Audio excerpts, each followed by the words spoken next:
Good Thursday morning, social media friends. I'm not going to spring any April Fool's joke on you because, well, that came and went. Don't know about you, but I don't know. April Fool's Day landing on a Tuesday, it was a little hard to spring jokes on people because when it falls on a Monday, because people have their weekends and they're coming back into work or business mode, it's a little bit easier to catch them off guard.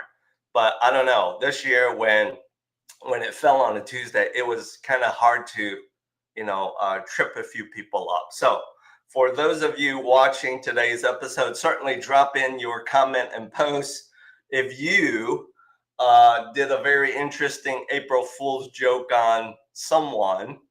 Would love to hear what that is. So share your experience, share your comments. Let me ask my co-host, Richard Batista, to join us in today's live stream episode of Real Living in Chicagoland. Here we go, Rick. Hey, morning, Bill. Good, how are you? I'm good. Good morning, right back to you. Yeah, ever since January, I think you turn on the news and you think it's April Fool's every day. Okay, is this real? I like that. And you're right. Yeah, every day has been a bumpy ride. Yeah, we got enough jokes going on. So, Rick, why don't we lead off with your dropping your perspective as to the business of real estate, the markets of real estate, now that our weather is being unfortunately bipolar on us here in Chicago, but at least, being bipolar, right, flip-flopping is better than being stuck in the cold tundra. Yeah, at least it's movement, right? That's right. It might not be in the direction we want, but it's moving. The market in Chicago has been interesting, and certainly across the nation has been very interesting. I follow plenty of professionals and economists, and like they're even scratching their heads like, I don't know what's going on. Historical data doesn't tell us much now, except we just got to ride the waves. But across Chicago land area, things have been pretty stable, even through the insanity of the pandemic. We had our craziness, but we weren't insane like some of the other markets. But we've definitely been seeing the year, I would say, starting off stable. Okay.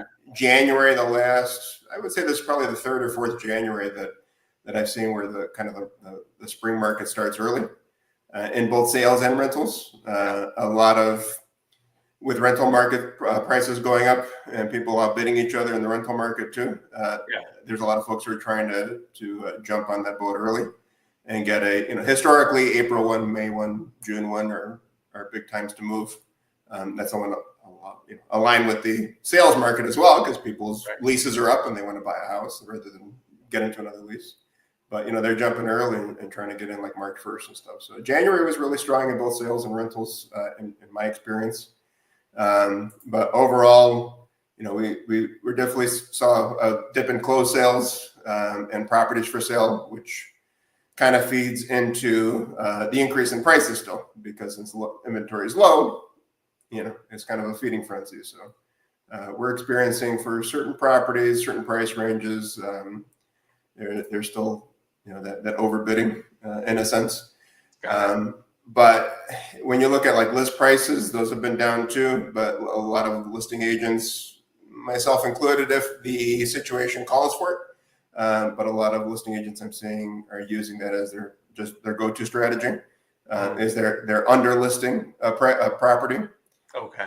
Which that you have to talk with your seller client about that, because that can backfire in certain situations. But they're under listing properties to create an auction frenzy type of atmosphere, so that people can overpay for the house in a sense. But also, unless you have cash, if you're going for a mortgage, you have to get an appraisal gap addendum. And I myself have clients who are willing to pay, 10, 20, 30, 40,000 over on a property and guarantee that they're going to pay that price no matter what the appraisal comes at. But if they want the property, that's what they need to do, quote unquote, need to do. So it's kind of a case by case scenario, and if you love the property bad enough, then you got to do what you do you got to do what you got to do to get it. But it certainly kind of, I think, creates a little bit of an interesting ecosystem, when we're kind of driving up prices in a sense unnecessarily, Yeah. So the hurdle right now still is inventory, Yep. still tight.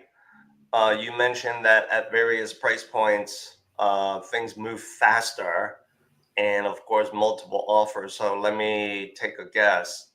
Maybe maybe in the segment of the first home purchase that is moving fast, multiple offers, and then as the price point goes up, you see less competition. Is that what you're seeing right now? Yeah, certainly less competition, and you're not going to see that feeding frenzy. There's more negotiating going on. Sure. So yeah, I mean, and I would say definitely under the 500,000 marker, and certainly under 750, 800. The more affordable housing. But I mean, that's just the reality here in Chicago. I mean, if you, especially across the north side, if you want to find a decent house, you're looking at that 450, 500 range. Yeah. For something that doesn't need a lot of work.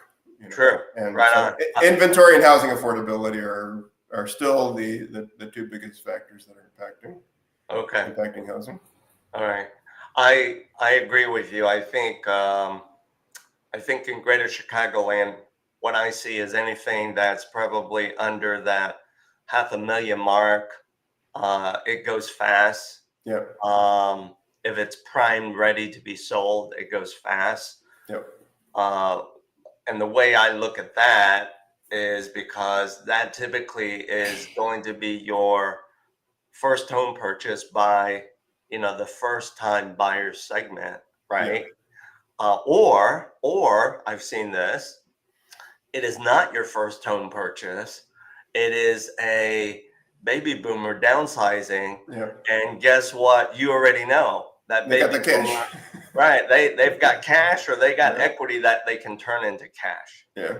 Right. So in a way, the baby boomers are competing with millennials, the whippersnappers. Yeah, I know. It's odd. It's odd.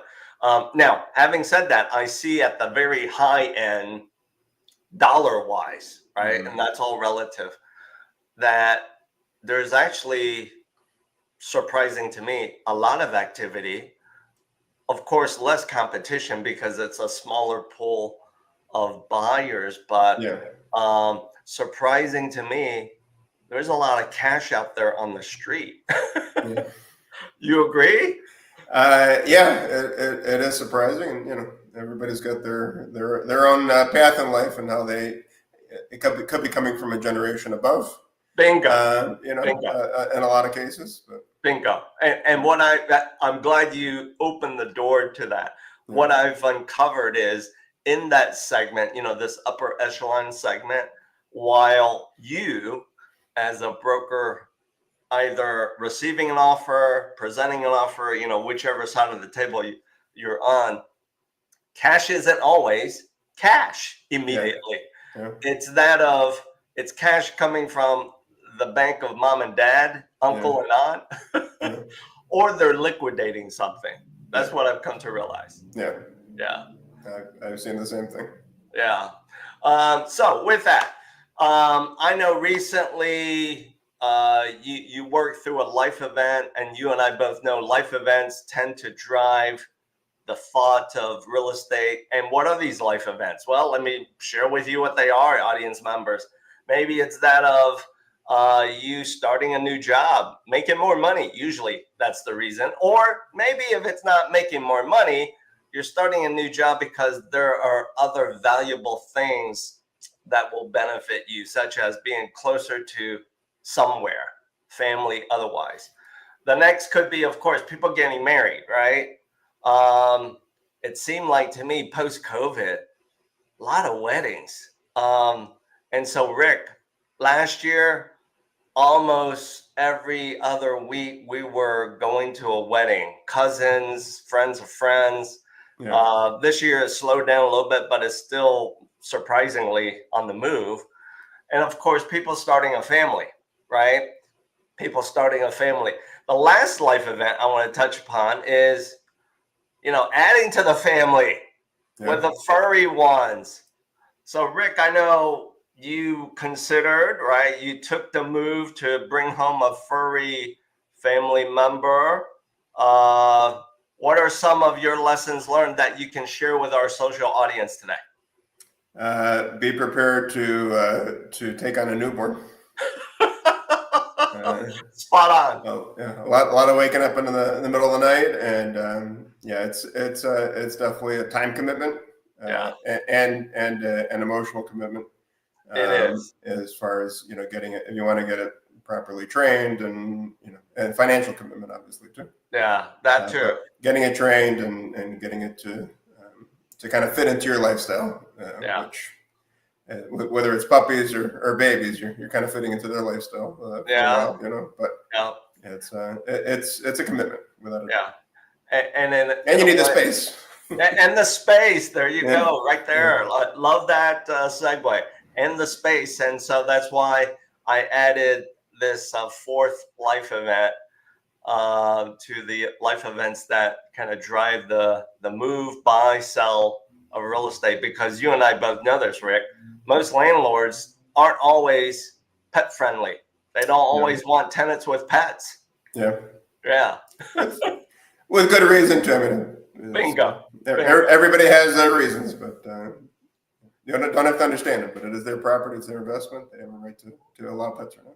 Yeah, bingo. Spot on. So let's now shift the conversation this way. We have a guest, Rick, today, who is in the business of consulting with, counseling young adults, older adults, probably even parents of adults, about how to work through the plan, probably the right plan to finance their higher education goals, right? Before we bring him in, let me share with you some data. I just want to get a sense of whether this surprises you or not. So let's start with this. Here is some data. Does this surprise you, Rick? I'm interested in the kind of the both sides of this graph. Yeah. Gen Z. I mean, that's a big drop. Nearly half of millennials. And that kind of surprised me. So silent generation has more than Gen Z. That's true. And so once we bring in our guest Zach into the conversation, maybe he can give us some color as to why he sees this, since he's in the business the entire time.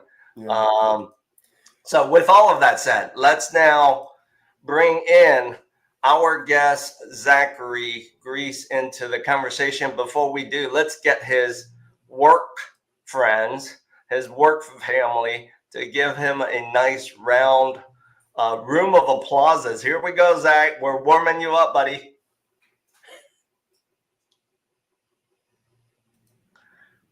Yes, all of your work friends, young, old. I love it. I feel the warmth. The diversity. I feel the warmth of the welcome. Yeah. So how are you today? Great. I'm doing really well. Yeah. I think last time I got to chat with you, we had winter coats on, and maybe now we just have a light jacket. So we're progressing towards exciting things. We did. So as part of navigating through a conversation with you today, let me bring up the first bit of what I call visual aid information. Okay. So this is some data. Of course, I was able to pull from online. It's giving a kind of a historical trend of like student loan debt. And no surprise to all three of us, right? It's growing over the past almost 10, 20 years. Yeah, nothing shocking there. Yeah, nothing shocking here. Bill, quick question. Zach, do you know when did like student loan debt become a thing? Yeah. Yeah, I feel like in my time in the profession, I felt that the most attention started to develop sometime in the maybe mid 2010s, and it sort of continued Really? where it just felt like it was in the media frequently. People were thinking about it. There was student loan changes, public service loan forgiveness frustration, and that's my read on it. I don't have any data to back that up, but at least in the time that I've been in the profession, that seems like sometime mid 2010 is when this became such a polarizing focal point. Interesting. Now, let me bring that back up. What does, I guess, in a way surprise me a little bit, according to this data, it's a nice big 5-digit number. It's throwing back at me, at us. The average student loan debt is approaching a little past $38,000. Is that kind of what you know? It is. Yeah. I feel like for typically if I'm thinking of a 4-year degree by default, I know there's 2-year degrees and there's masters and such, but for a 4-year degree, the federal loans for a traditional student cap out at around $27,000 or so. Okay. So if you figure somebody goes a 5th year, or maybe they have some supplemental borrowing for a study abroad experience or something like that, it doesn't surprise me that for like a traditional 4-year program, we're hovering in the range of about 40. Okay. So the previous graphic I brought up before bringing you into the conversation, this one here, what is the reason, in your opinion, for that big drop off with the Gen Zers? Yeah, that's okay. I was curious about that when I saw it. And as I reflect on it, I kind of wonder, and I'm thinking that because there was so much attention, there has been for maybe 10 years or so, at least in the time since I've been in the industry, because there's been so much attention, I feel like over time, 2 things have happened perhaps that I can put my finger on. I think colleges have become more aware of the importance from a marketability standpoint of trying to help make sure they're not overloading their students with debt that the students can't then pay back. And so I do think there's a number of colleges that have changed their financial aid model to now meet need, meaning that in theory, they're providing enough gift assistance to make the experience affordable given the student and their family's resources. So I think colleges perhaps have stepped up a little bit. I think the other thing that maybe has happened is that, and this is maybe optimistic of me, but I do feel like students and their families are more aware of the concept of over borrowing because of all this attention. And so I hope that many of them are, if faced with the decision of spending $90,000 a year and borrowing for that, or $25,000 a year for a state option, I hope they're maybe making a budget conscious decision, not to say that one is better than the other, but to say, what can we reasonably pay back when the education is done and we work and we've got to fit this into a budget that entails mortgages and car payments and home loans and rental expenses and things like that. So I would say those 2 things to me are perhaps why the most recent generation isn't there yet, but I'm sure there's more to it than that as well. But those are the things I can put my finger on. Yeah. Question, I don't know if either of you have the data. I certainly don't, but is attendance down at all as far as colleges and universities? Like, are there less students going? Yeah. I mean, like, I wonder if that's why there's less, or part of the reason why there's less. Are there less students, or? I know there's we talk in the industry a lot about the enrollment cliff, meaning that, if we rewind 20 years ago, there was a dip in birth rate. And I think now we're kind of seeing some of that. But I think in terms of which colleges have really been impacted, I think it varies a lot. If you picture, my understanding of Ivy Leagues and highly selectives is that they've got more applications coming in than they know what to do with and they have room for. If you think about maybe some of the smaller colleges across the country that are in more rural areas, I'm imagining they might be struggling to recruit talent and students and things like that. But so I think it's, but I don't know if the totals are up or down across the board. Okay. Do student loan debt also cover student loan debt maybe incurred by a young person going to like a trade school? It could, yep. They Okay. could borrow. They could certainly borrow, and they would be on the low end of that borrowing. Right. Certainly, if you've only got 2 years of $6,000 a year, and you can get most of that covered, I would imagine that those borrowers are walking away on the very low end of that average. Yeah, they're at the tail of the bell curve, if you will. Bingo. Okay. So Zach, I gave you before bringing you into today's live stream conversation, I gave you as best as I could, because I know you, a humorous, light intro. But let's get serious now. For the social audience who don't know you, can you add more? You should add more to how I introduced you to the world. What is it that you do? Yes. So I'm with a company that does. We are financial aid experts, and so customers can tap into our knowledge for things like, how do I save for college? How much might I want to be saving, preparing ahead so that we don't have to borrow as much loans as we might have otherwise, or an amount that would be prohibitive to our future goals, buying a house. I'll go back to that example.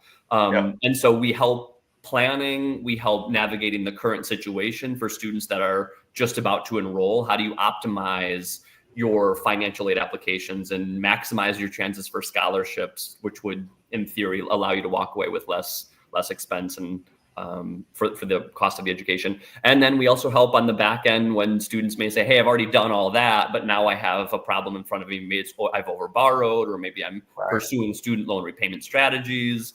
I'm hoping I can get public service loan forgiveness. So this financial aid concept spans prior to college all the way through until you've paid off all your loans. And then it usually picks back up if you've got kids, because you're getting ready to send them off. So we help along that timeline of financial aid optimization.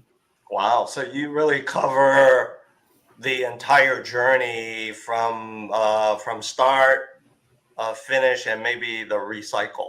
Yes. Yes. Just finished testing, and now we're going to go to the planning phases. Student loan debt, the next generation. Yep. You got it. So social media friends, audience members, don't worry. Stay tuned until we end today's live stream. I will help you if you need to get in touch with Zachery, or if you know someone who will benefit from an engagement with Zachery. We'll get you an introduction. So Stay tuned. We'll show you how you can reach out to us, either Rick or myself, and we'll certainly open the door for you as easily as possible to help you accomplish your goal. So Zachery, you mentioned something that was so point on. So let me bring that up. Student loan debt, right? Almost blowing past $38,000. Rick, this is putting it into perspective of life events that center around real estate. Yeah, so look how many rocking chairs you can get for that. Exactly. Yeah, you can buy a lot of rocking chairs. Yeah, a really nice rocking chair set for sure. Cracker Bill ain't got nothing on this. Right. Yeah. But according to this infographic, right, it can serve, if you didn't have that student loan debt, it can serve as a healthy, sizable down payment or a moderate, smaller one for a larger home. And then Rick, we talked about this today. Cars, like homes, are getting more expensive. So if you need to buy a car, the time is now to buy one, apparently. Yeah, I was thinking about that too. Rush down to your local. Right. And then, as I shared with all of you at the lead-in for today's conversation, the cost of getting married is pretty expensive too. Look at that little graphic down there. I'm surprised by that one. Exactly, it's $35,000, right? And that's just the destination one. That's the destination ones. No, Rick, I bet you the non-destination ones can also tip close to this number. Oh yeah. You know why? Right, because you have some young engaged fiancés that just want to whoop it up. Yep. Oh yeah. I know people that have spent 3 times that amount on a right. The parents paid for it, but you know. Exactly. So, audience members, no worry. because Rick and I are in the business of helping clients move, sell, and buy real estate. Do know this, just like Zachery mentioned, there's many forms of assistance available to you. So even if you might be facing your little speed bump of student loan debt, whatever the number that is for you, there are more than enough down payment assistance, financial assistance solutions to help you not have to scrape, for ways to come up with that downstroke, that down payment. So, Zach, thank you for enlightening us with your perspective on this dilemma in a way. But it's good to know and good to hear from you that you provide your service, your expert knowledge through the entire journey. And sometimes when and if that journey repeats itself, you're definitely someone that our friends, our social audience can benefit from. Yes, absolutely. All right. So as we wrap up, the question now is, how can you get in touch with Zach, Rick, and or myself? It's really easy. All you need to do is, hang on. All you need to do is scan the QR codes that you see here for Rick or myself. We will gladly do a handoff to connect you so that you can engage with Zachery. And as I ask now my music posse to play us out, social friends, thank you for joining us on this Thursday morning. Take care, guys. Take care.